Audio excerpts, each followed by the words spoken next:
आज 1 फरवरी 2026 1 फरवरी 2026 है।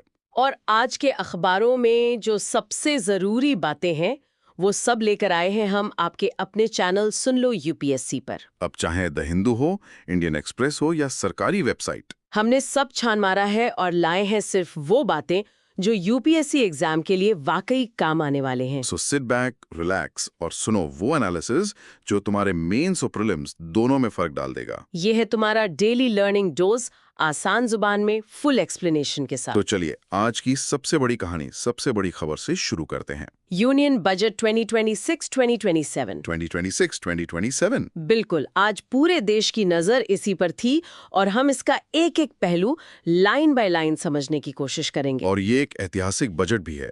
वित्त मंत्री निर्मला सीतारमण जी का ये 9वां लगातार बजट था, जो अपने आप में एक रिकॉर्ड है। 9वां बजट, वाओ।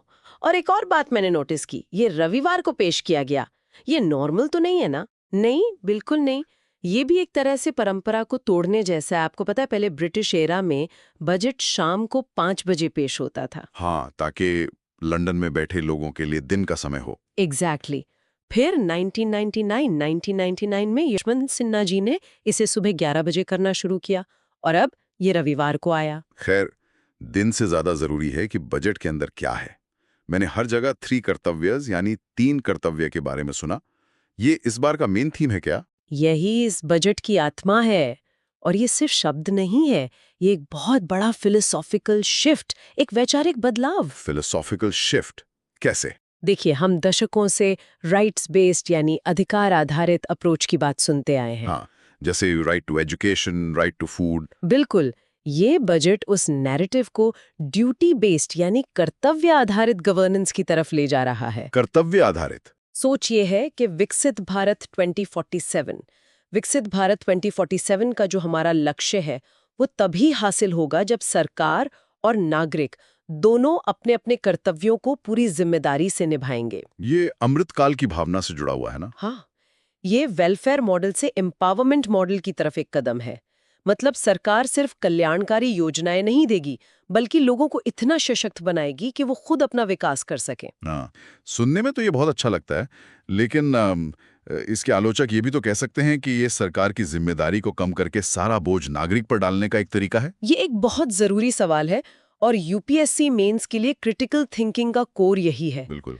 अधिकार और कर्तव्यों के बीच सही संतुलन क्या होना चाहिए? देखिए, इसका मकसद अधिकारों को खत्म करना नहीं है, बल्कि एक भागीदारी की भावना पैदा करना है। हाँ। हमारा संविधान भी तो आर्टिकल 51A में फंडामेंटल ड्यूटीज की बात करता है। हाँ, करता है। तो ये उसी भावना को गवर्नेंस के केंद्र में लाने की कोशिश है। चुनौती इसी में है कि इसे लागू कैसे किया जाता है। क्या ये वाकई सशक्तिकरण का टूल बनता है या फिर सिर्फ एक नैतिक उपदेश बनकर रह जाता है? एग्जैक्टली। ठीक है, तो इन 3 कर्तव्यों को एक एक करके समझते हैं। पहला कर्तव्य क्या है?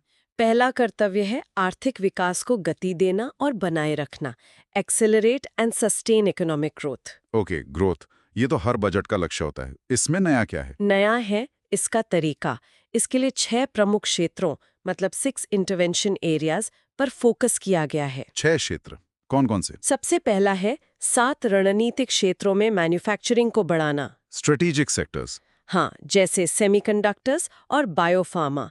ये वो फ्यूचरिस्टिक सेक्टर्स हैं जहां भारत को ग्लोबल लीडर बनना है। सेमीकंडक्टर्स मतलब चिप्स, ये तो बहुत ही क्रिटिकल है आज की दुनिया में। बिल्कुल। दूसरा एरिया है लेगेसी सेक्टर्स, यानी हमारे जो पुराने औद्योगिक क्षेत्र हैं उनका कायाकल्प करना, जैसे टेक्सटाइल्स और एमएसएमईज। एमएसएमईज, ये तो हमारी इकोनॉमी की रीढ़ की हड्डियां हैं। हाँ, और इसी से जुड़ा है तीसरा पॉइंट, चैंपियन एमएसएमईज बनाना।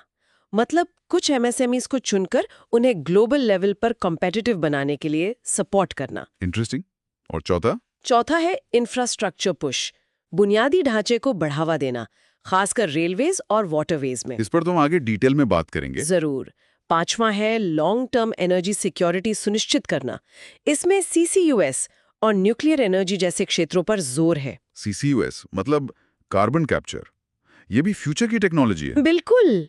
और छठा और आखिरी इंटरवेंशन एरिया है सिटी इकोनॉमिक रीजन्स विकसित करना। सिटी इकोनॉमिक रीजन्स, ये क्या कॉन्सेप्ट है? इसका मतलब है शहरों को ग्रोथ का इंजन बनाना। कुछ शहरों और उनके आसपास के इलाकों को एक सिंगल इकोनॉमिक यूनिट की तरह डेवलप करना ताकि वो निवेश और रोजगार को खींच सके। अच्छा, तो ये था पहला कर्तव्य और उसके 6 पिलर्स। अब दूसरा कर्तव्य क्या है? दूसरा कर्तव्य है आकांक्षाओं को पूरा करना और क्षमता निर्माण, fulfil aspirations and build capacity. मतलब ह्यूमन कैपिटल पर फोकस। एग्जैक्टली इसका पूरा फोकस हमारे ह्यूमन कैपिटल, खासकर युवाओं और महिलाओं को स्किल और मौके देने पर है, उन्हें सशक्त बनाने पर है। और तीसरा कर्तव्य?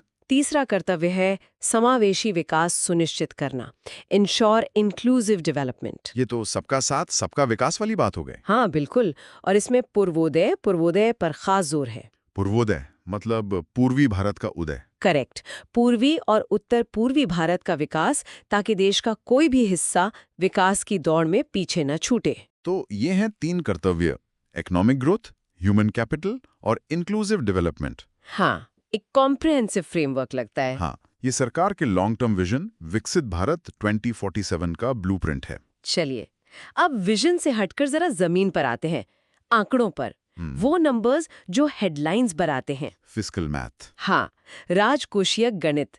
सबसे पहले कुल खर्च, टोटल एक्सपेंडिचर कितना है इस बार? इस बार का बजट एस्टिमेट है 53.5 लाख करोड़। 53.5 लाख करोड़। 53.5 लाख करोड़। और इसमें से कैपिटल एक्सपेंडिचर यानी केपेक्स कितना है? सरकार इस पर बहुत जोर दे रही है। केपेक्स है 12.2 लाख करोड़। 12.2 लाख करोड़। ये पिछले साल के मुकाबले कितना ज्यादा है? ये रिवाइज्ड एस्टिमेट से काफी ज्यादा है।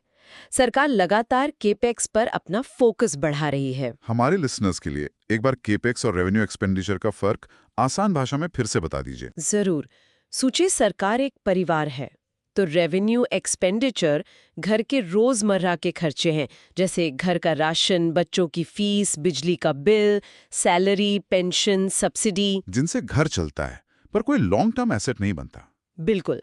वहीं कैपिटल एक्सपेंडिचर यानी केपेक्स वो खर्चा है जिससे एसेट बनता है, जैसे परिवार ने एक नया घर खरीदा या कोई दुकान खोली। सरकार के लिए ये नई सड़कें, पोर्ट्स, रेलवे लाइंस, नए अस्पताल, स्कूल बनाना हुआ। एग्जैक्टली ये वो खर्चे हैं जो देश की भविष्य की कमाई का जरिया बनते हैं, इसीलिए इस पर इतना जोर दिया जा रहा है। मैंने एक और टर्म सुना, इफेक्टिव कैपिटल एक्सपेंडिचर। ये क्या होता है? ये एक इंटरेस्टिंग कॉन्सेप्ट है। देखिए, केंद्र सरकार राज्यों को भी तो इंफ्रास्ट्रक्चर बनाने के लिए ग्रांट्स देती है। हाँ। तो जब हम केंद्र के डायरेक्ट केपेक्स में राज्यों को दिए गए उन ग्रांट्स को भी जोड़ देते हैं, तो उसे इफेक्टिव कैपिटल एक्सपेंडिचर कहते हैं। ये दिखाता है कि देश में ओवरऑल एसेट क्रिएशन पर कितना खर्च हो रहा है। Got it. अब आते हैं सबसे चर्चित आंकड़े पर, राजकोषीय घाटा, फिस्कल डेफिसिट। इसका टारगेट क्या है? इस बार फिस्कल डेफिसिट का लक्ष्य जीडीपी का 4.3% रखा गया है। 4.3%। ये तो पिछले अनुमानों से कम है। हाँ, और सरकार इसे एक बड़ी उपलब्धि बता रही है। ये फिस्कल ग्लाइड पाथ का हिस्सा है। Fiscal glide path? हाँ, ये एक तरह से सरकार का डाइट प्लान है। Diet plan? हाँ, जैसे कोई व्यक्ति अपना वजन कम करने के लिए एक प्लान बनाता है कि हर महीने 1 किलो कम करूंगा, वैसे सरकार ने घाटा कम करने का एक रोड मैप बनाया है। लक्ष्य है कि इसे धीरे धीरे 4.5% से नीचे लाया जाए। और ये फिस्कल डेफिसिट कम करना इतना जरूरी क्यों है? आम आदमी के लिए इसका क्या मतलब है? बहुत अच्छा सवाल है। देखिए, जब घाटा ज्यादा होता है तो सरकार को बाजार से ज्यादा कर्ज लेना पड़ता है, जिससे ब्याज का बोझ बढ़ता है। बिल्कुल। और जब सरकार की उधारी ज्यादा होती है तो ग्लोबल रेटिंग एजेंसीज जैसे मूडीज और S&P हमारी सॉफ्टन क्रेडिट रेटिंग को लेकर सतर्क हो जाती हैं। और रेटिंग खराब होने से विदेशी निवेश पर असर पड़ता है। Exactly. Foreign portfolio investment FPI कम हो जाता है, रुपया कमजोर होता है, और जब रुपया कमजोर होता है तो जो चीजें हम इंपोर्ट करते हैं जैसे पेट्रोल, डीजल, वो महंगी हो जाती हैं। मतलब महंगाई बढ़ती है। तो हाँ, इसका असर तो हम सब पर पड़ता है। सीधा असर पड़ता है। एक और आंकड़ा है डेट टू जीडीपी रेशियो। ये 55.6% है। इसका क्या मतलब है? इसका सीधा मतलब है कि अगर देश की कुल सालाना आय यानी जीडीपी 100 रुपए है तो सरकार पर कुल 55.6 रुपए का कर्ज है। तो क्या ये ज्यादा है या कम है? ये एक डिबेटेबल पॉइंट है। रजविवासिंग देशों के लिए ये मैनेजेबल माना जाता है, लेकिन इसे कम करना भी जरूरी है ताकि भविष्य की पीढ़ियों पर कर्ज का बोझ न पड़े। और इस कर्ज को फाइनेंस करने के लिए सरकार की ग्रॉस बोरोइंग कितनी है? सकल उधार का अनुमान है 17.2 लाख करोड़। 17.2 लाख करोड़। बाप रे। 17.2 लाख करोड़, ये तो बहुत बड़ा अमाउंट है। इसका बॉन्ड यील्ड्स पे क्या असर पड़ेगा? हाँ, जब सरकार बाजार से इतना पैसा उधार लेती है तो बॉन्ड यील्ड्स यानी सरकारी बॉन्ड पर मिलने वाले रिटर्न पर ऊपर जाने का दबाव बनता है। इससे प्राइवेट कंपनीज के लिए भी कर्ज लेना महंगा हो सकता है। अच्छा, तो ये तो हुए आंकड़े। अब जरा मेंस के पर्सपेक्टिव से इसका विश्लेषण करते हैं। जरूर। सरकार का पूरा दाव केपेक्स की रणनीति पर है। इसका केपेक्स मल्टीप्लायर इफेक्ट क्या है, जिसके बारे में आरबीआई भी बात करता है? आरबीआई का अनुमान है कि सरकार जब इंफ्रास्ट्रक्चर पर 1 रुपए खर्च करती है तो अर्थव्यवस्था में 2.5 से 3 गुना तक की इकोनॉमिक एक्टिविटी पैदा होती है। 2.5 से 3 गुना? हाँ। ये कैसे काम करता है? देखिए, जब सरकार सड़क बनाती है तो सबसे पहले सीमेंट, स्टील, मजदूरों की डिमांड पैदा होती है। हाँ। उन मजदूरों को जो पैसा मिलता है वो उसे बाजार में खर्च करते हैं, जिससे और डिमांड पैदा होती है। और फिर जब सड़क बन जाती है तो लॉजिस्टिक्स आसान हो जाता है, ट्रांसपोर्ट कॉस्ट कम होती है, जिससे बिजनेस बढ़ता है। ये एक चेन रिएक्शन है। और इसी से क्राउडिंग इन इफेक्ट होता है। बिल्कुल। जब इकोनॉमी में डिमांड बढ़ती है और इंफ्रास्ट्रक्चर सुधरता है तो प्राइवेट सेक्टर भी निवेश करने के लिए प्रोत्साहित होता है। इसे ही क्राउडिंग इन कहते हैं। सरकारी निवेश निजी निवेश को खींचता है। लेकिन इसका एक काउंटर आर्गुमेंट भी है, क्राउडिंग आउट का खतरा। आपने बिल्कुल सही नब्ज पकड़ी है। क्या ये जोखिम नहीं है कि सरकार बाजार से इतना पैसा उधार लेगी कि प्राइवेट कंपनीज के लिए कर्ज लेना बहुत महंगा हो जाएगा और उनका निवेश कम हो जाएगा? ये इकोनॉमिक पॉलिसी की सबसे बड़ी दुविधा है। क्राउडिंग आउट का खतरा हमेशा बना रहता है, खासकर अगर महंगाई बढ़ती है। इसीलिए आरबीआई और सरकार को मिलकर लिक्विडिटी मैनेज करनी पड़ती है। ये एक बहुत ही डेलिकेट बैलेंसिंग एक्ट है। अब वापस उस कर्तव्य वाली बात पर आते हैं। शासन में इस वैचारिक बदलाव के गहरे निहितार्थ क्या हैं? ये सिर्फ सिमेंटिक्स है या इसका कोई रियल वर्ल्ड इम्पैक्ट होगा? इसका इम्पैक्ट बहुत गहरा हो सकता है। ये गवर्नेंस को देखने का नजरिया बदलता है। उदाहरण के लिए सब्सिडी को अधिकार की तरह देखने के बजाय इसे एक टेम्पररी सपोर्ट की तरह देखा जा सकता है और फोकस लोगों को इतना कैपेबल बनाने पर होगा कि उन्हें सब्सिडी की जरूरत ही ना पड़े। एक तरह से टीचिंग समवन टू फिश वाली बात। हाँ, बिल्कुल। लेकिन चुनौती यह है कि इस ट्रांजिशन पीरियड में जो लोग वाकई वल्नरेबल हैं, उनका ध्यान कैसे रखा जाए। सही बात है। और एक और पॉइंट था रीजनल इक्विटी का। पूर्वोदय और सिटी इकोनॉमिक रीजन्स, ये रीजनल इम्बैलेंस को कैसे एड्रेस करेंगे? पूर्वोदय का फोकस तो साफ है, पूर्वी राज्यों में इन्वेस्टमेंट और इंफ्रास्ट्रक्चर बढ़ाना, जैसे नेशनल वाटरवे 5 जो ओडिशा और पश्चिम बंगाल को जोड़ता है, उसे डेवलप करना। और सिटी इकोनॉमिक रीजन? ये एक नया अप्रोच है। ये राज्य की सीमाओं से आगे बढ़कर आर्थिक गतिविधियों के नेचुरल क्लस्टर्स को डेवलप करने की बात करता है। जैसे दिल्ली एनसीआर एक सिटी इकोनॉमिक रीजन है जो हरियाणा, यूपी और राजस्थान के हिस्सों को कवर करता है। तो ऐसे और भी रीजन बनाए जाएंगे? हाँ, ताकि विकास कुछ ही बड़े शहरों तक सीमित न रहकर नए ग्रोथ सेंटर्स में फैले। ठीक है। बजट से जुड़े कुछ संवैधानिक प्रावधानों को भी रिवाइज कर लेते हैं, प्रीलिम्स के लिए जरूरी हैं। जरूर। सबसे इंपॉर्टेंट है आर्टिकल 112। हाँ। एनुअल फाइनेंशियल स्टेटमेंट, जिसे हम आम भाषा में बजट कहते हैं। संविधान में बजट शब्द का इस्तेमाल नहीं है। ये एक क्लासिक प्रीलिम्स ट्रैप है। हाँ, फिर है article 113। 113 demands for grants. Correct.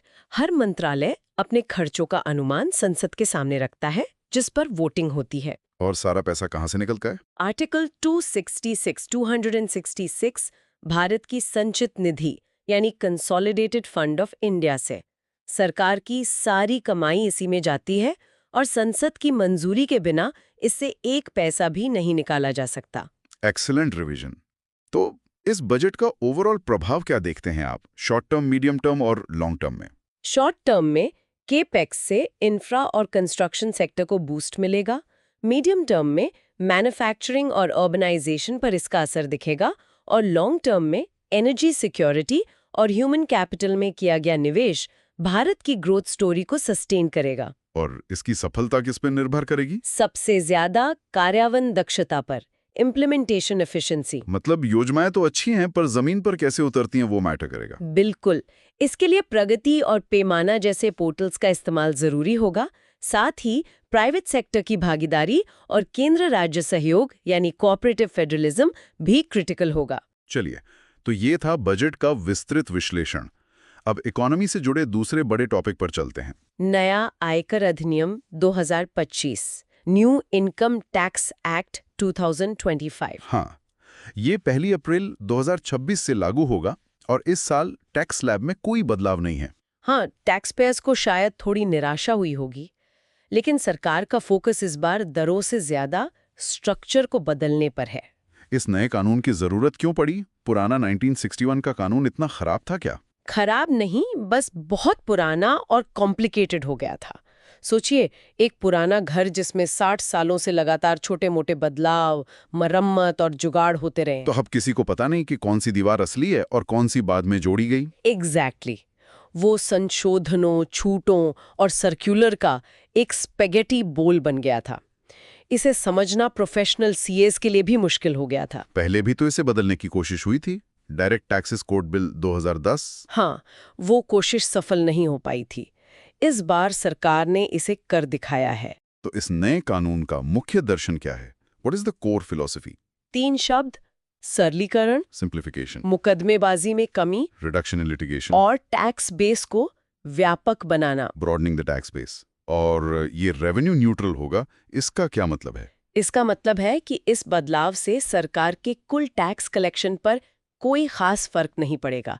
मतलब ये कानून ज्यादा पैसा इकट्ठा करने के लिए नहीं, बल्कि प्रक्रिया को आसान बनाने के लिए लाया गया है। ठीक है, अब आते हैं प्रीलिम्स के लिए जरूरी प्रोविजंस पर। सबसे पहले लागू होने की तारीख 1 अप्रैल 2026, 1 अप्रैल 2026, ये तारीख याद रखनी है। और टैक्स स्लैब जो अपरिवर्तित हैं वो क्या हैं? एक बार न्यू रजीम के स्लैब बता दीजिए। जरूर। नई रिलीम के तहत 4 लाख तक कोई टैक्स नहीं है। 4 लाख तक 0। फिर 4 लाख से 8 लाख तक 5%, 8 लाख से 12 लाख तक 10%, 12 लाख से 16 लाख तक 15%, 16 लाख से 20 लाख तक 20% और 20 लाख से ऊपर 30%। और इसमें 75,000 रुपीस का स्टैंडर्ड डिडक्शन भी है ना? ये सैलरीड इंडिविजुअल्स और पेंशनर्स के लिए है। अब आते हैं स्पेसिफिक बदलाव पर। एक बड़ा बदलाव है टीसीएस को लेकर। हाँ, टैक्स कलेक्टेड एट सोर्स, ये एक बड़ा पेन पॉइंट था। टीसीएस होता क्या है? ये एक तरह का एडवांस टैक्स है जो विक्रेता, सेलर, खरीदार, बायर से कलेक्ट करता है।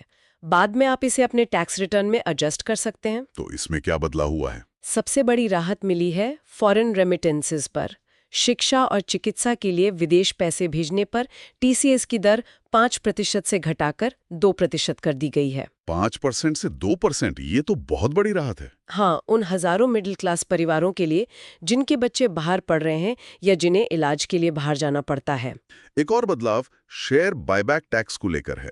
ये क्या है? अब पहले जब कोई कंपनी अपने ही शेयर बाजार से वापस खरीदती थी तो उस पर कंपनी को टैक्स देना पड़ता था। अब क्या होगा? अब टैक्स का भार कंपनी से हटाकर उस शेयरधारक पर डाल दिया गया है जो अपने शेयर बेच रहा है। उसे इसे कैपिटल गेन्स की तरह दिखाना होगा। ऐसा क्यों किया गया? इसे डिविडेंड डिस्ट्रीब्यूशन टैक्स के साथ अलाइन करने के लिए किया गया है। लॉजिक ये है कि टैक्स वही दें जिसके हाथ में पैसा आ रहा है। ठीक है। और विदेशी संपत्ति के खुलासे, फॉरेन एसेट्स डिस्क्लोजर को लेकर भी कुछ है? हाँ, छोटे करदाताओं के लिए एक वन टाइम स्कीम लाई गई है। अगर किसी से अनजाने में कोई छोटी मोटी फॉरेन एसेट डिस्क्लोज करना रह गया हो तो वो एक मुश्त पेनल्टी भरकर उसे रेगुलराइज कर सकते हैं। ये तो लिटिगेशन कम करने की दिशा में एक अच्छा कदम है। बिल्कुल। अब मेंस के लिए इसका विश्लेषण करते हैं। सरलीकरण को एक रणनीति के रूप में कैसे देखें? देखिए, कंप्लायंस कॉस्ट यानी टैक्स भरने और उससे जुड़े नियमों का पालन करने की लागत भारत में बहुत ज्यादा है। हाँ, एक आम आदमी को तो सीए की मदद लेनी ही पड़ती है। बिल्कुल। तो जब प्रक्रिया सरल होगी तो ये कंप्लायंस कॉस्ट कम होगी। इससे ईज ऑफ लिविंग भी बढ़ती है और ईज ऑफ डूइंग बिजनेस भी। और मुकदमेबाजी कम करने के लिए क्या प्रावधान है? 2 बड़े प्रावधान हैं। एक है इंटीग्रेशन ऑफ प्रोसीडिंग्स, मतलब असेसमेंट और अपील की प्रक्रिया को और स्ट्रीमलाइन किया जाएगा। और दूसरा है अपडेटेड रिटर्न्स का प्रावधान, जिसे और मजबूत किया गया है। अपडेटेड रिटर्न्स मतलब अगर आपसे कोई गलती हो गई है तो आप बाद में भी अपना रिटर्न ठीक कर सकते हैं। हाँ, एक निश्चित समय के अंदर थोड़ी पेनल्टी के साथ। इससे छोटी छोटी बातों पर लंबे केस चलने से बचेंगे। एक और बहुत बड़ा सवाल है, नया टैक्स रिजीम जिसमें कोई छूट एग्जेम्पशंस नहीं है, वो लोगों के निवेश व्यवहार, इन्वेस्टमेंट बिहेवियर पर कैसे असर डाल रहा है? ये एक बहुत ही फंडामेंटल शिफ्ट है। पुराना रिजीम लोगों को टैक्स सेविंग इन्वेस्टमेंट्स के लिए प्रोत्साहित करता था, जैसे सेक्शन 80C में। हाँ, ELSS, PPF, लाइफ इंश्योरेंस। बिल्कुल। नया रिजीम कहता है कि आप टैक्स बचाने के लिए नहीं, बल्कि अपनी जरूरत और फाइनेंशियल गोल्स के हिसाब से निवेश करें। It encourages merit based investment rather than tax driven investment. तो इससे कुछ सेक्टर्स पे नेगेटिव असर भी पड़ सकता है, जैसे इंश्योरेंस। हाँ, शॉर्ट टर्म में ये एक चुनौती है, लेकिन लॉन्ग टर्म में उम्मीद है कि लोग ज्यादा सोच समझकर फाइनेंशियल डिसीजंस लेंगे। तो एक तरफ सरकार पैसे खर्च करने और पैसे इकट्ठा करने का तरीका बदल रही है। अब देखते हैं कि पैसा खर्च कहाँ हो रहा है। इंफ्रास्ट्रक्चर। और उसमें भी सबसे बड़ी खबर है रेलवे से। रेल का स्वर्णिम चतुर्भुज बनाने की बात हो रही है। 7 नए हाई स्पीड रेल कॉरिडोर की घोषणा हुई है। हाँ, ये भारत के इंफ्रास्ट्रक्चर लैंडस्केप को हमेशा के लिए बदल सकता है। ये 7 कॉरिडोर कौन कौन से हैं? जरा इनके रूट और इकोनॉमिक इंपॉर्टेंस को समझते हैं। जरूर। पहला है मुंबई पुणे। ये तो एक नेचुरल कॉरिडोर है, देश का सबसे बिजी इकोनॉमिक बेल्ट। ठीक है। दूसरा है पुणे हैदराबाद। ये महाराष्ट्र को तेलंगाना से जोड़ेगा, आईटी और मैन्युफैक्चरिंग हब्स को कनेक्ट करेगा। फिर तीसरा है हैदराबाद बेंगलोर। हाँ, एक और आईटी कॉरिडोर। चौथा है हैदराबाद चेन्नई, जो दक्षिण के एक और बड़े पोर्ट और इंडस्ट्रियल सिटी को जोड़ेगा। और पांचवा है चेन्नई बेंगलोर। बिल्कुल। तो अगर आप देखें, पुणे, हैदराबाद, बेंगलुरु, चेन्नई, ये दक्षिण में एक तरह का इकोनॉमिक डायमंड या गोल्डन क्वाड्रिलेटरल बना रहा है। इंटरेस्टिंग। ये तो भारत के आईटी और एडवांस्ड मैन्युफैक्चरिंग हब्स को एक सिंगल इकोनॉमिक जोन में बदल देगा। एग्जैक्टली। इससे टैलेंट और कैपिटल का मूवमेंट बहुत फास्ट हो जाएगा। और उत्तर भारत में? उत्तर में 2 कॉरिडोर हैं। छठा है दिल्ली वाराणसी, जो पहले से ही प्रपोज्ड है। हाँ। और सातवां, जो सबसे ज्यादा स्ट्रेटेजिक है, वो है वाराणसी सिलीगुड़ी। वाराणसी से सिलीगुड़ी, ये तो बहुत ही महत्वपूर्ण है। ये सिर्फ आर्थिक नहीं, बल्कि राष्ट्रीय सुरक्षा के लिए एक गेम चेंजर है। कैसे? ये उत्तर भारत को सीधे नॉर्थ ईस्ट के गेटवे यानी चिकन्स नेक से जोड़ता है। वो संखरा सा इलाका जो बाकी भारत को नॉर्थ ईस्ट से जोड़ता है। हाँ, उस संवेदनशील इलाके में ट्रूप्स और मटेरियल का तेज मूवमेंट हमारी स्ट्रेटेजिक बढ़त को मजबूत करेगा। बिल्कुल सही। इस पूरे प्लान का संदर्भ क्या है? मतलब क्या ये एग्जिस्टिंग प्लान्स का हिस्सा है? हाँ, ये नेशनल रेल प्लान NRP 2030 का हिस्सा है, और ये मौजूदा मुंबई अहमदाबाद HSR प्रोजेक्ट के अलावा है। प्रीलिम्स के लिए कुछ कॉन्सेप्ट्स क्लियर कर लेते हैं। हाई स्पीड रेल और सेमी हाई स्पीड रेल में क्या फर्क है? हाई स्पीड रेल HSR वो है जिसकी ऑपरेशनल स्पीड 250 किलोमीटर प्रति घंटे से ज्यादा होती है, जैसे बुलेट ट्रेन। हाँ। और सेमी हाई स्पीड वो है जिसकी स्पीड 160 से 200 किलोमीटर HR के बीच होती है, जैसे हमारी वंदे भारत एक्सप्रेस। और इन HSR प्रोजेक्ट्स को लागू करने वाली एजेंसी कौन सी है? National high speed rail corporation limited यानी NHSCL। ठीक है। अब मेंस के लिए इसका विश्लेषण करते हैं। HSR का आर्थिक गुणक, इकोनॉमिक मल्टीप्लायर इफेक्ट क्या होता है? HSR सिर्फ 2 शहरों को नहीं जोड़ता, ये मेगा रीजन्स बनाता है। जब 2 बड़े शहरों के बीच ट्रैवल टाइम 2-3 घंटे हो जाता है, तो वो एक सिंगल मार्केट की तरह काम करने लगते हैं। इससे बिजनेस, टूरिज्म, रियल एस्टेट सब पर असर पड़ता है। बिल्कुल। और इसका एक और बड़ा फायदा है लॉजिस्टिक्स और पर्यावरण पर। वो कैसे? जब HSR पर पैसेंजर ट्रैफिक शिफ्ट हो जाएगा, तो हमारी मौजूदा रेल पटरियां माल ढुलाई यानी फ्रेट मूवमेंट के लिए खाली हो जाएंगी। अच्छा, तो डेडिकेटेड फ्रेट कॉरिडोर्स के साथ साथ ये भी मदद करेगा। हाँ, इससे भारत की लॉजिस्टिक्स कॉस्ट, जो अभी GDP का करीब 13-14% है, वो कम होगी, और रेल ट्रांसपोर्ट रोड ट्रांसपोर्ट से ज्यादा सस्टेनेबल और एनवायरनमेंट फ्रेंडली है। लेकिन इसमें चुनौतियां भी तो बहुत हैं। बहुत बड़ी चुनौतियां हैं। सबसे बड़ी है भूमि अधिग्रहण, लैंड एक्विजिशन। हमने मुंबई अहमदाबाद प्रोजेक्ट में ये देखा है। हाँ, इसमें सालों लग जाते हैं। दूसरी चुनौती है भारी पूंजी निवेश। ये प्रोजेक्ट्स बहुत ज्यादा महंगे होते हैं, हजारों करोड़ रुपए लगते हैं। और तीसरी चुनौती होगी टिकट का मूल्य निर्धारण, टिकट प्राइसिंग। एग्जैक्टली। इसे इतना अफोर्डेबल रखना होगा कि आम आदमी से इस्तेमाल कर सके, लेकिन इतना भी सस्ता नहीं कि प्रोजेक्ट फाइनेंशियली वायबल ही ना रहे। ये एक बहुत बड़ा बैलेंसिंग एक्ट होगा। तो एक तरफ स्टील और सीमेंट से देश का ढांचा मजबूत हो रहा है, और दूसरी तरफ साइंस एंड टेक में भी भविष्य की नींव रखी जा रही है। हाँ, और खासकर 2 क्षेत्रों में जो भारत की तकदीर बदल सकते हैं, बायोफार्मा और सेमीकंडक्टर। पहले बायोफार्मा की बात करते हैं। बायोफार्मा शक्ति मिशन, इसके लिए 10,000 करोड़ रुपए का आवंटन हुआ है। हाँ, और ये भारत के फार्मास्यूटिकल इंडस्ट्री के लिए एक लीप फ्रॉग मोमेंट हो सकता है। इसका मुख्य विचार क्या है? इसका लक्ष्य है भारत को दुनिया की फार्मेसी की इमेज से आगे ले जाना। अभी भी तो हम दुनिया की फार्मेसी हैं, हम बहुत सारी दवाएं एक्सपोर्ट करते हैं। हाँ, लेकिन हम जेनेरिक दवाओं हाँ। यानी केमिकल ड्रग्स के वॉल्यूम में दुनिया के लीडर हैं। शक्ति मिशन हमें बायोलॉजिक्स के क्षेत्र में वैल्यू का लीडर बनाने की कोशिश है। वॉल्यूम से वैल्यू की तरफ। बिल्कुल। ये बायोलॉजिक्स शब्द थोड़ा टेक्निकल है, इसे आसान भाषा में कैसे समझें? जरूर। देखिए, ज्यादातर दवाएं जो हम लेते हैं जैसे पैरासिटामोल, वो केमिकल्स को मिलाकर बनती हैं। ठीक है। बायोलॉजिक्स वो एडवांस दवाएं हैं जो जीवित कोशिकाओं लिविंग सेल्स का इस्तेमाल करके बनती हैं। जैसे इंसुलिन, टीके, वैक्सीन्स या कैंसर के इलाज की मॉडर्न टारगेटेड थेरेपीज। ये नॉर्मल केमिकल टैबलेट से कहीं ज्यादा कॉम्प्लेक्स, इफेक्टिव और महंगी होती हैं। और बायोसिमिलर्स क्या होते हैं? जैसे जेनेरिक दवाएं ओरिजिनल केमिकल ड्रग की कॉपी होती हैं, वैसे ही बायोसिमिलर्स ओरिजिनल बायोलॉजिक ड्रग की सिमिलर कॉपी होती हैं। इन्हें एग्जैक्ट कॉपी नहीं कहा जा सकता क्योंकि ये लिविंग सेल से बनती हैं। Got it.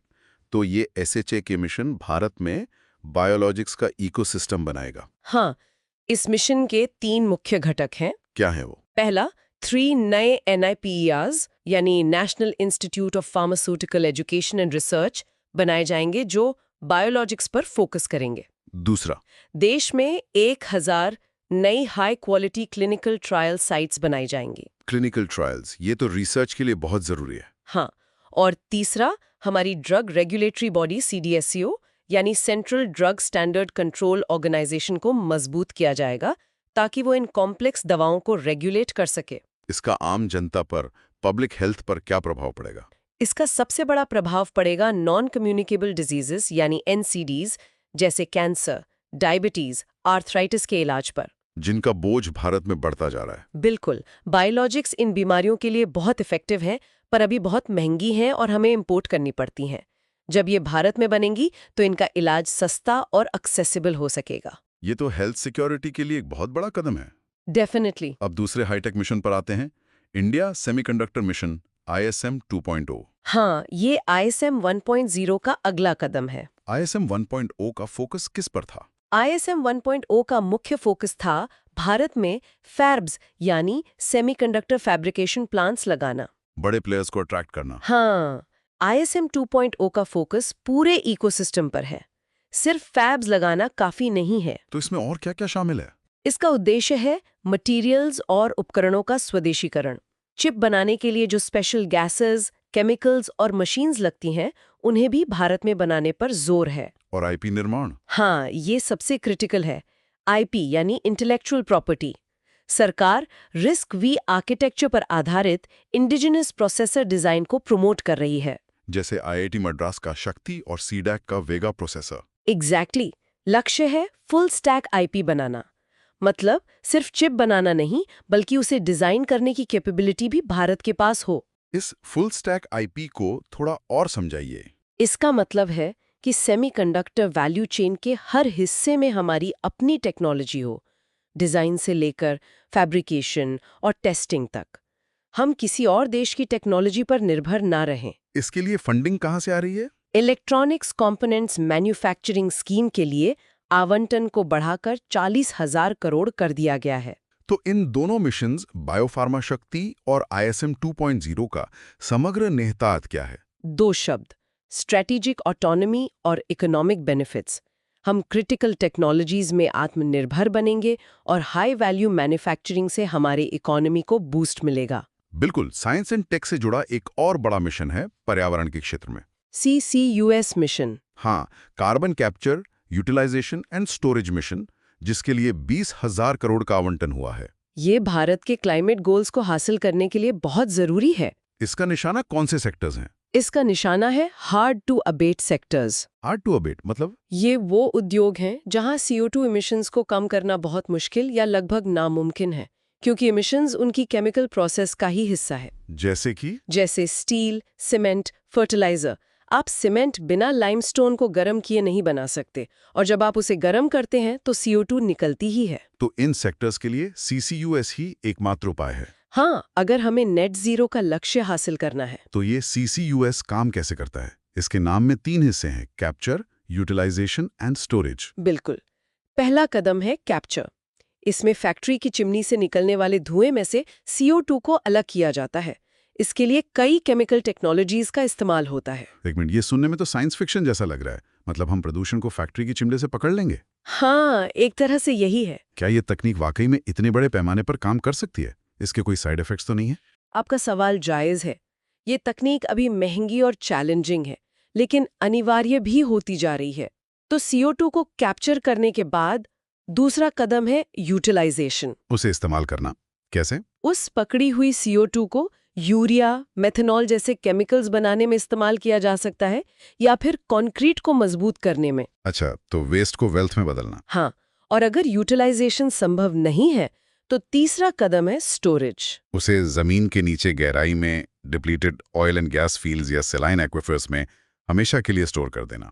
मतलब एक तरह से कार्बन को दफना देना। हाँ, बिल्कुल। मेंस के पर्सपेक्टिव से इस मिशन की रणनीतिक आवश्यकता क्या है? सबसे पहली जरूरत तो भारत के जलवायु लक्ष्यों को पूरा करना है। हमारा नेट जीरो का लक्ष्य 2070 का है, और जो पंचामृत टारगेट्स हैं उन्हें हासिल करने में ये मदद करेगा। और व्यापार के लिहाज से? ये बहुत क्रिटिकल है। यूरोपियन यूनियन ने कार्बन बॉर्डर एडजस्टमेंट मैकेनिज्म यानी CBAM लागू कर दिया है। CBM? हाँ, इसका मतलब है कि अगर भारत से कोई स्टील या सीमेंट जैसी चीज यूरोप में एक्सपोर्ट होती है, तो उसके प्रोडक्शन में जितनी CO2 निकली है उस पर यूरोप में टैक्स लगेगा। तो अगर हम अपने एमिशंस कम नहीं करेंगे तो हमारा एक्सपोर्ट महंगा हो जाएगा और अनकम्पिटिटिव हो जाएगा। एग्जैक्टली। तो CCUS हमारी ग्लोबल ट्रेड कॉम्पिटिटिवनेस के लिए भी जरूरी है। लेकिन इसकी चुनौतियां क्या हैं? सबसे बड़ी चुनौती है हाई कॉस्ट। ये टेक्नोलॉजी अभी बहुत महंगी है। दूसरी है टेक्नोलॉजी, हमें अभी भी फॉरेन टेक्नोलॉजी पर निर्भर रहना पड़ता है। और तीसरी है लॉजिस्टिक्स। CO2 को कैप्चर करने के बाद उसे स्टोर करने की जगह तक पाइपलाइन से ट्रांसपोर्ट करना एक बहुत बड़ा इंफ्रास्ट्रक्चर चैलेंज है। बिल्कुल। चलिए अब चलते हैं कृषि क्षेत्र की ओर। एग्रीकल्चर। एक नई पहल की घोषणा हुई है, भारत विस्तार। हाँ, ये कृषि सलाहकार सेवाओं के लिए एक AI संचालित टूल है। AI इन एग्रीकल्चर, इसके प्रमुख फीचर्स क्या हैं? इसकी सबसे बड़ी खूबी है कि ये 2 पावरफुल प्लेटफॉर्म्स को इंटीग्रेट करता है। कौन कौन से?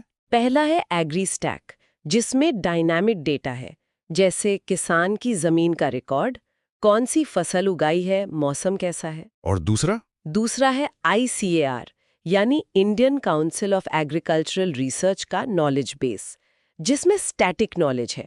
मतलब किस मिट्टी में कौन सी फसल अच्छी होती है, कौन से कीड़े का क्या इलाज है। तो ये डायनामिक डेटा और स्टैटिक नॉलेज को मिलाएगा? हाँ, और AI का इस्तेमाल करके हर किसान को उसकी जरूरत के हिसाब से पर्सनल सलाह देगा। और ये बहुभाषी इंटरफेस के साथ आएगा? बिल्कुल, मल्टीलिंगुअल इंटरफेस, ताकि देश के किसी भी कोने का किसान इसे इस्तेमाल कर सके। सलाह किसान ID के आधार पर उसकी जमीन और फसल के हिसाब से दी जाएगी। ये एग्रीस्टैक क्या है? ये काफी चर्चा में रहा है। एग्रीस्टैक को आप कृषि के लिए एक डिजिटल नींव, a digital foundation for agriculture समझ सकते हैं। जैसे UPI ने पेमेंट्स के लिए किया या आधार ने आइडेंटिटी के लिए किया, एग्रीस्टैक वही काम कृषि के लिए करेगा। तो ये किस समस्या का समाधान कर रहा है? ये भारत में कृषि विस्तार कार्यकर्ताओं, एग्रीकल्चर एक्सटेंशन वर्कर्स की भारी कमी को दूर करता है। हाँ, वो लोग जो किसानों तक नई टेक्नोलॉजी और बेस्ट प्रैक्टिसेस पहुंचाते हैं। बिल्कुल, उनकी संख्या बहुत कम है। ये AI टूल हर किसान के फोन पर एक वर्चुअल एक्सटेंशन वर्कर की तरह काम करेगा। इसका प्रभाव क्या होगा? उम्मीद है कि सही समय पर सही सलाह मिलने से फसल का नुकसान कम होगा और किसानों की आय बढ़ेगी। अब बात करते हैं सामाजिक न्याय और विरासत की, सोशल जस्टिस एंड हेरिटेज। इसमें 2 बड़ी घोषणाएं हैं। पहली है महात्मा गांधी ग्राम स्वराज पहल। हाँ, इसका फोकस खादी, हथकरघा, हैंडलूम और हस्तशिल्प हैंडीक्राफ्ट क्षेत्रों का आधुनिकीकरण करना है। इसका गांधीवादी दर्शन से क्या संबंध है? इसका सीधा संबंध है। गांधी जी स्वदेशी और ग्राम स्वराज की बात करते थे, मतलब गांव आत्मनिर्भर बने। ये पहल उन्हीं पारंपरिक ग्रामीण उद्योगों को नई तकनीक, डिजाइन और मार्केट से जोड़कर उन्हें रिवाइव करने की कोशिश है। और दूसरी घोषणा है मेगा टेक्सटाइल पार्क्स के बारे में। हाँ, ये PM मित्रा स्कीम का एक्सटेंशन है। इसका कॉन्सेप्ट है एक इंटीग्रेटेड वैल्यू चेन बनाना। इंटीग्रेटेड वैल्यू चेन मतलब एक ही जगह पर धागा बनाने से लेकर कपड़ा बुनने, उसकी प्रोसेसिंग और गारमेंट बनाने तक सब कुछ हो। Farm to fibre to factory to fashion to foreign. इससे एफिशिएंसी बढ़ेगी। हाँ, और ये पार्क्स चैलेंज मोड में बनाए जाएंगे। मतलब राज्य सरकारें प्रपोजल देंगी और जो सबसे बेस्ट प्रपोजल होगा उसे चुना जाएगा। मेंस के लिए इस महात्मा गांधी ग्राम स्वराज पहल का समाज शास्त्रीय और ऐतिहासिक संदर्भ क्या है? देखिए, महात्मा गांधी का नाम जोड़ना सिर्फ सिंबॉलिक नहीं है, ये इस इनिशिएटिव को एक नैतिक और ऐतिहासिक लेजिटिमेसी देता है। ये बताता है कि हम आधुनिकता की दौड़ में अपनी जड़ों को नहीं भूल रहे हैं। और आर्थिक जरूरत? आर्थिक जरूरत ये है कि कृषि के बाद टेक्सटाइल सेक्टर भारत में सबसे ज्यादा रोजगार देता है, खासकर महिलाओं को। तो इस सेक्टर को मजबूत करना एम्प्लॉयमेंट जनरेशन के लिए बहुत जरूरी है। बिल्कुल। अब जरा भारत से बाहर नजर डालते हैं। International relations. यहाँ आज एक बड़ा भू राजनीतिक त्रिकोण बना, भारत, वेनेजुएला और अमेरिका। हाँ, अमेरिकी राष्ट्रपति ट्रंप का बयान आया कि भारत अब ईरान के बजाय वेनेजुएला से तेल खरीदेगा। और ये बयान तब आया जब प्रधानमंत्री मोदी और वेनेजुएला की राष्ट्रपति डेल्सी रॉड्रिगेज के बीच बातचीत हुई। तो इस भू राजनीतिक शतरंज का विश्लेषण करते हैं। अमेरिका की रणनीति क्या है? अमेरिका की रणनीति साफ है, ईरान पर मैक्सिमम प्रेशर बनाए रखना और उसे आर्थिक रूप से अलग थलग करना। अब वो चाहते हैं कि भारत जैसे बड़े खरीदार भी ईरान से तेल न खरीदें। हाँ, और भारत यहाँ पर एक बहुत ही फाइन बैलेंसिंग एक्ट कर रहा है। अपनी स्ट्रैटेजिक ऑटोनॉमी को बनाए रखने की कोशिश। बिल्कुल, भारत को अपनी ऊर्जा सुरक्षा भी देखनी है और वेनेजुएला का जो भारी कच्चा तेल है, हेवी क्रूड, वो हमारी ज्यादातर रिफाइनरियों के लिए टेक्निकली परफेक्ट है। तो वेनेजुएला से तेल खरीदकर भारत एक तीर से कई निशाने साध रहा है। हाँ, पहला, हमारी ऊर्जा जरूरतें पूरी हो रही हैं। दूसरा, हम अमेरिका को भी खुश रख रहे हैं कि हम ईरान पर निर्भरता कम कर रहे हैं। और तीसरा, तेल बाजार में एक और बड़ा सप्लायर वापस आने से कीमतों पर भी दबाव बनता है, जो भारत जैसे बड़े इंपोर्टर के लिए अच्छा है। लेकिन इसका जोखिम क्या है? जोखिम ये है कि हमारे ईरान के साथ संबंध, जो ऐतिहासिक रूप से बहुत मजबूत रहे हैं, उनमें थोड़ा तनाव आ सकता है। खासकर चाबहार पोर्ट को लेकर, जो हमारे लिए स्ट्रेटेजिक रूप से बहुत महत्वपूर्ण है। एग्जैक्टली, तो हमें ईरान के साथ भी अपने संबंधों को मैनेज करके चलना होगा। और अफ्रीका से भी एक चिंताजनक खबर है, साहिल क्षेत्र में लोकतांत्रिक पतन। हाँ, बुर्किना फासो की सेना ने सभी राजनीतिक दलों को भंग कर दिया है। और ये कोई अकेली घटना नहीं है? नहीं, ये उस कूप बेल्ट यानी तख्ता पलट बेल्ट का हिस्सा है जो अफ्रीका के साहिल क्षेत्र में फैल रहा है। इस कूप बेल्ट में और कौन से देश हैं? माली, नाइजर, अब बुर्किना फासो, गिनी। एक के बाद एक देशों में सेना ने चुनी हुई सरकारों को हटाकर सत्ता पर कब्जा कर लिया है। ये लोकतंत्र के लिए एक बहुत बड़ी चुनौती है। भारत के लिए इसके क्या मायने हैं? भारत के लिए इसके कई मायने हैं। पहला, इन क्षेत्रों में इंस्टेबिलिटी बढ़ने से आतंकवाद और एक्सट्रीमिज्म को पनपने का मौका मिलता है। और दूसरा, जब हम ग्लोबल साउथ के नेता के तौर पर अपनी भूमिका देखते हैं, हाँ, तो ये हमारे लिए एक चुनौती है कि हम इन क्षेत्रों में लोकतंत्र और स्थिरता का समर्थन कैसे करें बिना उनके आंतरिक मामलों में हस्तक्षेप किए। अब आते हैं आर्ट, कल्चर और सोसाइटी पर। आज गुरु रविदास जयंती थी और प्रधानमंत्री मोदी ने पंजाब के डेरा सचखंड बल्लान का दौरा किया। ये सिर्फ एक धार्मिक दौरा नहीं था, इसके गहरे सामाजिक राजनीतिक मायने हैं। बिल्कुल। इसको समझने के लिए हमें थोड़ा स्टैटिक नॉलेज में जाना होगा। तो गुरु रविदास कौन थे? गुरु रविदास 15वीं सदी के भक्ति आंदोलन के एक महान संत और समाज सुधारक थे। उन्होंने जाति व्यवस्था को चुनौती दी और बेगमपुरा का सपना देखा। बेगमपुरा? हाँ, एक ऐसा शहर या समाज जहां कोई गम न हो, कोई टैक्स न हो, कोई भेदभाव न हो, एक बराबरी वाला समाज। और डेरा सचखंड बल्लान क्या है? ये पंजाब के जालंधर में स्थित रविदासिया समुदाय का सबसे बड़ा और सबसे प्रभावशाली केंद्र है। रविदासिया समुदाय? हाँ, और यहाँ एक और इंटरेस्टिंग बात है रविदासिया पहचान को लेकर। क्या? 2010 में वियना में उनके एक संत की हत्या के बाद इस समुदाय ने खुद को सिख धर्म से अलग एक रविदासिया धर्म के तौर पे घोषित किया था। अच्छा, तो उन्होंने अपनी एक अलग धार्मिक पहचान बनाई। हाँ। और इसका राजनीतिक महत्व क्या है? पंजाब का जो दोआबा क्षेत्र है, जालंधर, होशियारपुर वाला इलाका, वहाँ दलित आबादी, खासकर रविदासिया समुदाय, बहुत घनी है और इस डेरे का उन पर जबरदस्त प्रभाव है। तो जाहिर है हर राजनीतिक दल उनका समर्थन चाहेगा। बिल्कुल, इसलिए ये दौरा और आदमपुर एयरपोर्ट का नाम गुरु रविदास जी के नाम पर रखना एक बहुत बड़ा पॉलिटिकल एंड सोशल मैसेज है। समाज से जुड़ा एक और मुद्दा आज गरमाया रहा, नए यूजीसी इक्विटी रेगुलेशंस के खिलाफ भारत बंद। ये विवाद क्या है? यूजीसी ने हाशिए पर मौजूद छात्रों, मार्जिनलाइज स्टूडेंट्स के साथ कैंपस में होने वाले भेदभाव को रोकने के लिए कुछ नए नियम बनाए। ये तो अच्छी बात है, तो फिर विरोध क्यों हो रहा है? विरोध कुछ सामान्य वर्ग के छात्र संगठनों द्वारा किया जा रहा है। उनका आरोप है कि ये नियम विभाजनकारी, डिवाइसिव है और बहिष्कृत, एक्सक्लूजनरी हैं। उनका तर्क क्या है? उनका कहना है कि ये नियम भेदभाव को सिर्फ SC, ST, OBC और अन्य आरक्षित श्रेणियों के संदर्भ में देखते हैं और ये मानते हैं कि भेदभाव सिर्फ सामान्य वर्ग के छात्र ही करते हैं। तो ये एक बहुत ही सेंसिटिव मुद्दा है। हाँ, और ये भारतीय संविधान के 2 फंडामेंटल प्रिंसिपल्स के बीच की क्लासिक डिबेट को सामने लाता है। कौन से 2 प्रिंसिपल्स? एक तरफ है आर्टिकल 15(4) और 16(4) के तहत अफर्मेटिव एक्शन यानी सकारात्मक कार्रवाई, जो वंचित समूहों को विशेष सुरक्षा प्रदान करती है। और दूसरी तरफ? दूसरी तरफ है आर्टिकल 16(1) के तहत इक्वालिटी ऑफ अपॉर्चुनिटी यानी अवसर की समानता, जो कहती है कि किसी भी नागरिक के साथ भेदभाव नहीं किया जाएगा। तो इन दोनों के बीच संतुलन कैसे बनाया जाए, यही सवाल है। बिल्कुल। फिलहाल सुप्रीम कोर्ट ने इन बिंदुओं के कार्यान्वयन पर रोक लगा दी है और मामले की सुनवाई चल रही है। चलिए, आखिर में खेल की दुनिया से एक अच्छी खबर। ऑस्ट्रेलियन ओपन 2026 में नोवाक जोकोविच ने इतिहास रच दिया है। जी, उन्होंने अपना 25वां ग्रैंड स्लैम जीता है। 25 ग्रैंड स्लैम, ये पुरुषों के टेनिस में एक नया रिकॉर्ड है। हाँ, उन्होंने राफेल नडाल और रोजर फेडरर को पीछे छोड़ दिया है। और महिला एकल का खिताब किसने जीता? महिला एकल का खिताब कजाकिस्तान की एलेना राइबकिना ने जीता है। शानदार। यूपीएससी एस्पिरेंट्स के लिए ये स्पोर्ट्स न्यूज़, प्रीलिम्स, फैक्ट्स के अलावा और कहाँ काम आ सकती हैं? ये एथिक्स और एसे के पेपर में उदाहरण के तौर पर बहुत काम आ सकती है। Dedication, perseverance, handling pressure, sportsmanship, इन सब पर लिखने के लिए ये बहुत अच्छे एग्जाम्पल्स हैं। बिल्कुल सही। अब जल्दी से आज के प्रीलिम्स फैक्ट्स का एक क्विक रिवीजन कर लेते हैं। जरूर। Article 112, annual financial statement. Biologics. जीवित कोशिकाओं से बनी एडवांस्ड दवाएं। और बायोसिमिनोज। बायोलॉजिक्स की सिमिलर कॉपी। Agri stack. कृषि के लिए एक digital foundation. Adampur airport. Jalandhar, Punjab में। अब इसका नाम श्री गुरु रविदास जी एयरपोर्ट है। और CCUS। Carbon capture, utilisation and storage, hard to abate sectors के लिए। बहुत बढ़िया। अब आज के मेंस प्रैक्टिस क्वेश्चंस।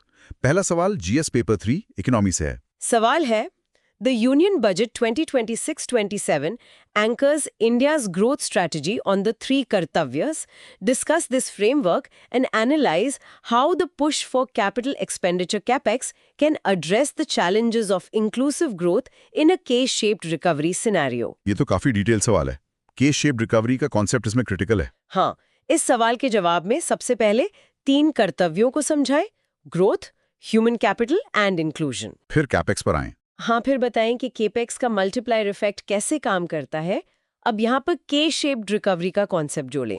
के शेप रिकवरी मतलब जहाँ अर्थव्यवस्था का एक हिस्सा, जैसे फॉर्मल सेक्टर, बड़ी कंपनियां, अमीर लोग, तो तेजी से ऊपर जाता है, लेकिन दूसरा हिस्सा जैसे इनफॉर्मल सेक्टर, छोटे व्यवसाय, मजदूर, वो नीचे जाता रहता है या स्टैग्नेट कर जाता है। तो केपेक्स इस असमानता को कैसे कम कर सकता है? आपको तर्क देना होगा कि कैसे इंफ्रास्ट्रक्चर पर खर्च, खासकर छोटे शहरों और गांवों में, रोजगार पैदा करता है, कनेक्टिविटी बढ़ाता है और के शेप के निचले हिस्से को ऊपर उठाने में मदद करता है। बहुत अच्छा फ्रेमवर्क है। और दूसरा सवाल? दूसरा सवाल GS paper 3 science and tech से है। Moving from volume to value is the next frontier for the Indian pharmaceutical industry. In this context, elaborate on the Biopharma Shakti mission and its significance for India's health security. इसमें volume two value का मतलब समझाना होगा। हाँ, उत्तर की शुरुआत volume generics से value biologics के शिफ्ट को समझाकर करें। फिर बायोफार्मा शक्ति मिशन के कंपोनेंट्स बताएं। बिल्कुल, जैसे 3 नए नाइपर्स, 1000 क्लिनिकल ट्रायल साइट और CDSCO का सुदृढ़ीकरण। और सिग्निफिकेंस में क्या-क्या पॉइंट्स आएंगे? सिग्निफिकेंस में नॉन कम्युनिकेबल डिजीजेस यानी NCDs के बढ़ते बोझ से निपटना, आयात पर निर्भरता कम करना, दवाओं को सस्ता और एक्सेसिबल बनाना और R&D का एक नया इकोसिस्टम बनाना, ये सब पॉइंट्स शामिल करने होंगे। एक्सीलेंट। चलिए, अब समय है आज की क्विज का। तैयार है सब? पहला सवाल, भारत विस्तार पहल के बारे में इनमें से कौन सा कथन सही है? 1. यह कृषि सलाहकार सेवाओं के लिए एक बहुभाषी एआई टूल है। 2. ये एग्रीस्टैक पोर्टल को ICAR के ज्ञान से जोड़ता है। 3. इसका उद्देश्य किसान की भूमि प्रोफाइल के आधार पर व्यक्तिगत सलाह देना है। आपके ऑप्शंस हैं A. Only 1 and 2, B. Only 2 and 3, C. Only 1 and 3, D. 1, 2 and 3. इसका सही जवाब है D. 1, 2 and 3। ये तीनों ही कथन बिल्कुल सही हैं। भारत विस्तार एक कॉम्प्रिहेंसिव AI टूल है जो डायनामिक डेटा, एग्रीस्टैक और स्टैटिक नॉलेज ICAR को मिलाकर पर्सनलाइज्ड एडवाइजरी देता है, और वो भी मल्टीलिंगुअल फॉर्मेट में। ठीक है। दूसरा सवाल, महात्मा गांधी ग्राम स्वराज पहल मुख्य रूप से किस पर केंद्रित है? A. ग्राम पंचायतों का सौर विद्युतीकरण। B. खादी, हथकरघा और हस्तशिल्प क्षेत्रों को मजबूत करना। C. ग्रामीण महिलाओं के लिए डिजिटल साक्षरता। D. गांवों में ठोस अपशिष्ट प्रबंधन। इसका सही जवाब है B. खादी, हथकरघा और हस्तशिल्प क्षेत्रों को मजबूत करना। ये पहल पारंपरिक ग्रामीण उद्योगों को आधुनिक बनाने और उन्हें वैश्विक बाजारों से जोड़ने पर केंद्रित है, जो गांधी जी के ग्राम स्वराज के दर्शन के अनुरूप है। तीसरा सवाल, CCUS, जिसके लिए 20,000 करोड़ आवंटित किए गए हैं, का सबसे अच्छा वर्णन क्या है? सौर ऊर्जा भंडारण के लिए एक नई बैटरी तकनीक, औद्योगिक स्रोतों से CO2 उत्सर्जन को पकड़कर उन्हें वायुमंडल में प्रवेश करने से रोकने की एक तकनीक। C. फसल अवशेषों को बायोफ्यूल में बदलने की एक प्रक्रिया। D. इलेक्ट्रिक वाहनों के लिए एक राष्ट्रव्यापी चार्जिंग नेटवर्क। ये तो आसान होना चाहिए। हाँ, सही जवाब है B. A technology to capture CO2 emissions from industrial sources and prevent them from entering the atmosphere. यह औद्योगिक स्रोतों से CO2 को पकड़कर उसे या तो उपयोग करने, यूटिलाइजेशन या स्टोरेज करने की तकनीक है। चौथा सवाल, न्यू इनकम टैक्स एक्ट 2025 के संदर्भ में निम्नलिखित कथनों पर विचार करें। 1. यह 1 अप्रैल 2026 से लागू होगा। 2. इसने उच्चतम आय स्लैब के लिए कर की दरें बढ़ाकर 40% कर दी हैं। कौन से कथन सही या है? A. Only 1, B. Only 2, C. Both 1 and 2, D. Neither 1 nor 2। इसमें थोड़ा ध्यान देना होगा। बिल्कुल, यहाँ केवल पहला कथन सही है, इसलिए जवाब है A. Only 1। ये एक्ट 1 अप्रैल 2026 से लागू होगा, लेकिन इस बजट में टैक्स की दरों में कोई बदलाव नहीं किया गया है। और आज का आखिरी सवाल, आदमपुर हवाई अड्डा, जिसका हाल ही में नाम बदला गया है, किस राज्य में स्थित है? A. Haryana, B. Punjab, C. Himachal Pradesh, D. Uttarakhand. इसका जवाब हमने डिस्कशन में दिया था। सही उत्तर है B. पंजाब। आदमपुर हवाई अड्डा जालंधर, पंजाब में है, और इसका नाम अब श्री गुरु रविदास जी एयरपोर्ट कर दिया गया है। बहुत खूब। अब आज के विचार की बारी। आज का विचार महात्मा गांधी का है, जो आज की हमारी पूरी चर्चा से सीधे जुड़ता है। उन्होंने कहा था, कर्तव्य के बिना कोई अधिकार नहीं होता। No right exists without a duty. ये बजट के कर्तव्य फ्रेमवर्क और हमारे संविधान के मूल भाव दोनों के सार को बहुत खूबसूरती से दर्शाता है। बिल्कुल, अधिकार और कर्तव्य एक ही सिक्के के दो पहलू हैं। वाकई। तो एक बार आज के मुख्य टेकअवेज पर नजर डाल लेते हैं, ताकि सब कुछ कंसोलिडेट हो जाए। जरूर। सबसे पहले बजट 2026 कैपेक्स का आंकड़ा याद रखना है, 12.2 लाख करोड़। राजकोषीय घाटा 4.3%। और 3 कर्तव्यों का फ्रेमवर्क, ग्रोथ, एम्पावरमेंट, इंक्लूजन। प्रमुख योजनाएं, बायोफार्मा, शक्ति, भारत विस्तार और महात्मा गांधी ग्राम स्वराज पहल। पॉलिटी से नया आयकर अधिनियम 2025 की तारीख 1 अप्रैल 2026 से लागू होगा। अंतर्राष्ट्रीय संबंध में भारत, वेनेजुएला, अमेरिका का तेल त्रिकोण और मैपिंग के लिए 7 नए हाई स्पीड रेल कॉरिडोर का नक्शा, खासकर वाराणसी सिलीगुड़ी कॉरिडोर। और अंत में संस्कृति से गुरु रविदास, डेरा सचखंड बल्लान और रविदासिया पहचान का सामाजिक राजनीतिक महत्व। आज की मेहनत कल की कहानी बदल देगी। अगर ये सेशन अच्छा लगा तो लाइक, शेयर और कमेंट जरूर करो। और सब्सक्राइब करो सुन लो UPSC को। 299 मेंबरशिप ज्वाइन करके एक्सक्लूसिव कंटेंट का एक्सेस लो।